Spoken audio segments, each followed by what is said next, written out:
Geceler danışır benimle sükut, divarlar bilir içimdeki koput. Güləndə belə ağrıyır içim, sen gedenden sonra yarım kaldı biçim. Bir şekil var gözlerinde mən, ama o bakış artık mənə değil.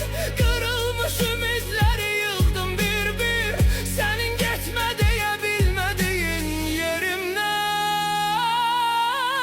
Ben sustum ama içim bağırdı, sen gittin yüreğimde kaldı.